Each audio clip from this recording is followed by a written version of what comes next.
America Bharat trade ડીલને લઈને હવે ધીરે ધીરે એક પછી એક માહિતી અમેરિકા તરફથી આવી રહી છે.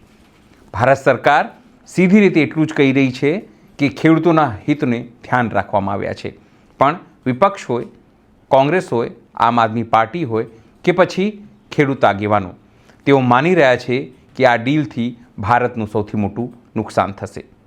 નમસ્કાર, હું છું ચિંતામણી પુત્ર અનિલ પટેલ. સ્વાગત છે આપનો અમારા વિશેષ કાર્યક્રમમાં. આવી રીતે આમ આદમી પાર્ટીના નેતા અને ગુજરાતના પ્રભારી ગોપાલ રાયે સ્પષ્ટપણે એ વાત કહી છે કે આનાથી ભારતનું સૌથી મોટું નુકસાન થવાનું છે, ખેડૂતોનું સૌથી મોટું નુકસાન થવાનું છે. આવો સાંભળીએ ગોપાલ રાયે શું કહ્યું. नमस्कार. आज पूरे देश के अंदर इस बात की चर्चा हो रही है कि भारत की केंद्र सरकार ने अमेरिका के साथ जो ट्रेड डील किया है, क्यों किया है. सरकार कह रही है इससे भारत का फायदा है. ये व्यापार समझौता, ऐसा समझौता अमेरिका के साथ हुआ है जो न तो इतिहास में कभी ऐसा समझौता हुआ, न वर्तमान में, न भविष्य में होने वाला है. सरकार कह रही है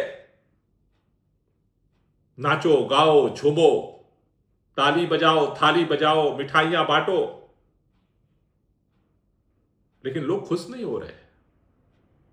ऐसा क्यों हो रहा है. आज पूरे देश के अंदर, देश की राजधानी दिल्ली से लेकर के भारत के उत्तर, दक्षिण, पूरब, पश्चिम में फैले हुए गांव-गांव के चट्टी चौपालों पर लोगों के मन में सवाल है कि आखिर अचानक भारत सरकार ने अमेरिका के साथ यह समझौता क्यों किया.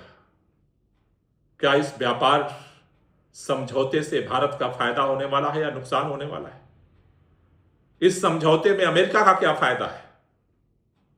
अमेरिका इतना खुश क्यों है. यह भी सवाल लोगों के मन में है कि क्या यह समझौता बराबरी का समझौता है या फिर अमेरिका ने ऑर्डर दे करके, दबाव बना करके भारत के ऊपर इस व्यापार डील को थोप दिया है और हम मजबूरी में मिठाइयां बांट रहे हैं. यह भी सवाल है लोगों के मन में कि आखिर जब भारत के उत्पादों पर, भारत के सामानों पर अमेरिका 3% से बढ़ा करके 18% टैरिफ कर रहा है, तो ठीक उसी समय भारत में अमेरिका के जो सामान आएंगे उसका टैरिफ 0 करने का निर्णय सरकार क्यों ले रही है.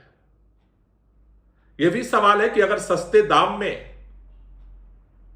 रूस से भारत को तेल मिल रहा है तो फिर महंगे दामों पर अमेरिका और वेनेजुएला से तेल लेने के लिए भारत की सरकार क्यों तैयार हो रही है.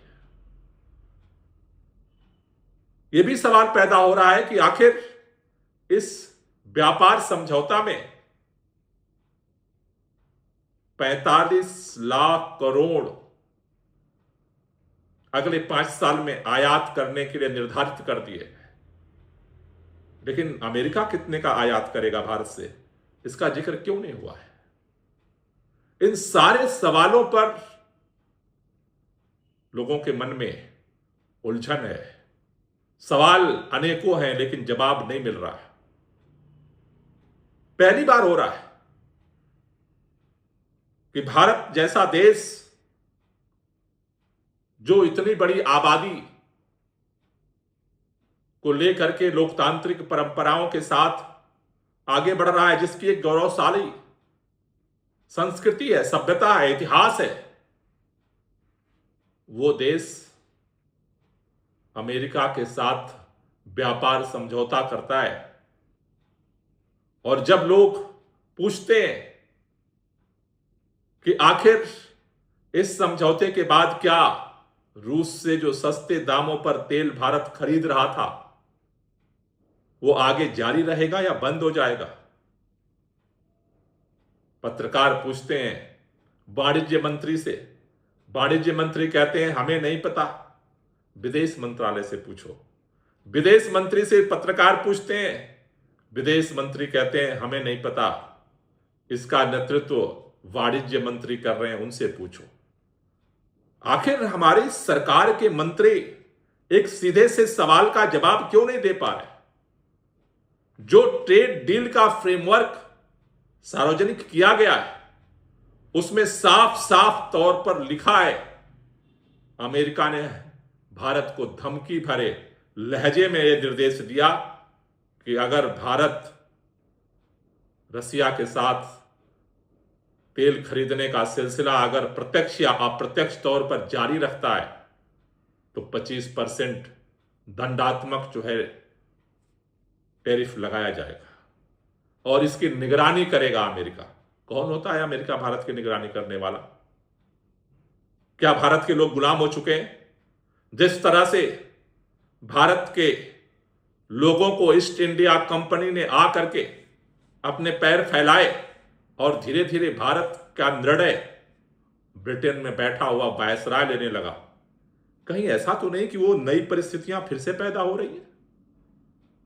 अगर आज जब हमारे पास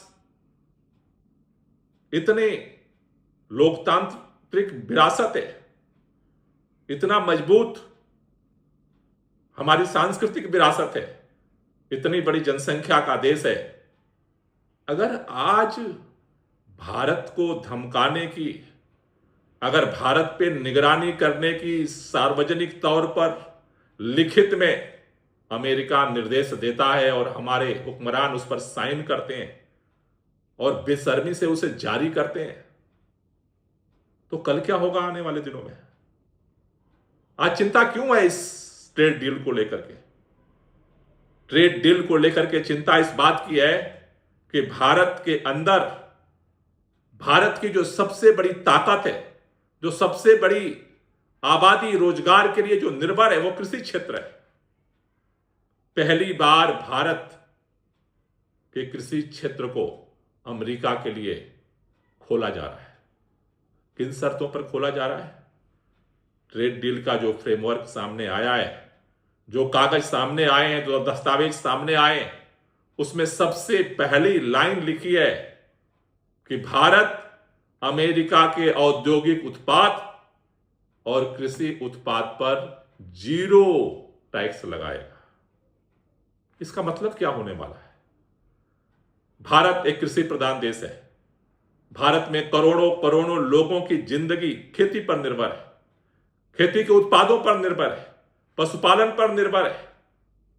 आज अगर अमेरिका के लिए सारे दरवाजे खोल दिए जाते हैं, अमेरिका अपने किसानों को करोड़ों रुपए की सब्सिडी देता है और भारत का किसान भाग्य भरोसे अपने जिंदगी को चलाने के लिए सुबह शाम दिन रात पसीने बहाता है, घुट घुट करके जीता है और किसी तरह से अपना पेट पाल ले, यही उसके लिए मुश्किल है। बेटी की शादी करना पड़े तो कर्ज लेना पड़ता है, खेत बेचना पड़ता है। नौजवान बेटे बेटियां बेरोजगार भटक रहे हैं, गांव से शहर में भागते हैं। उन किसान के बच्चों को रोजगार नहीं है, या तो वो कॉन्ट्रैक्ट पर नौकरी कहीं कर रहे हैं और या फिर इस दर से उस दर को भटक रहे हैं। ऐसी स्थिति में खड़ा भारत के किसान के सामने सरकार की यह नैतिक जिम्मेदारी कि उसकी अगर अर्थव्यवस्था को मजबूत नहीं कर सकता, अगर उनके नौजवानों को, उनके बेटे बेटियों को रोजगार नहीं दे सकता, तो कम से कम उनको अमेरिका के कृषि उत्पादों का दरवाजा खोल करके उनको निस्नाबूद करने के लिए जो ये पाप किया है केंद्र सरकार ने, कम से कम ये तो नहीं करते हैं। सरकार लॉजिक दे रही है, कह रही है कि इस क्षेत्र में खुला है, इस क्षेत्र में नहीं खुला है। लोगों के आंख में धूल झोंकने का काम सरकार अभी भी कोशिश कर रही है। पहली लाइन लिखा है कि सभी औद्योगिक उत्पाद और खेती उत्पाद पर टैरिफ शून्य होगा। दूसरा जो लोगों के मन में सवाल है कि आखिर इस ट्रेड डील को क्यों कर रही है केंद्र की सरकार? अगर हमें रसिया से सस्ते दाम पर तेल मिल रहा है तो महंगे दामों पर हम अमेरिका से तेल क्यों खरीदें, वेनेजुएला से तेल क्यों खरीदें? क्या हमारा देश संप्रभु नहीं है? क्या हमारा देश स्वतंत्र नहीं है? क्या हमारा देश इस बात के लिए डर रहा है कि अगर आज हम अमेरिका की बात नहीं मानते तो फिर इसका परिणाम बुरा होगा? मैं इस बात में नहीं जाना चाहता कि हमारे देश के प्रधानमंत्री एप्स्टीन फाइल से डर गए या फिर अडानी के मुकदमे से डर गए। प्रश्न केवल अडानी के मुकदमे का नहीं है, प्रश्न केवल एप्स्टीन फाइल का नहीं है, प्रश्न केवल प्रधानमंत्री का नहीं है, प्रश्न आज पूरे देश का खड़ा है। हम सबको पता है कि इस देश के अंदर जब ईस्ट इंडिया कंपनी आई थी, व्यापार करने आई थी, लेकिन धीरे धीरे ये देश कैसे गुलाम बना इसका इतिहास सबको पता है। और उस गुलामी से आजादी के लिए हमारे पुरखों ने कितनी कुर्बानियां दी, पीढ़ी की पीढ़ी लग गई। 1757 में ईस्ट इंडिया कंपनी भारत आई थी। 100 साल बाद जाकर के पहली जंगे आजादी भारत के अंदर 1857 में छिड़ी। लाखों लोग मारे गए, कितने लोगों के घर खत्म हो गए, बर्बाद हो गए, कितने माताओं के गोद खाली हो गए, बहनों के सिंदूर धुल गए। उसके बाद भी हम आजादी नहीं ले पाए।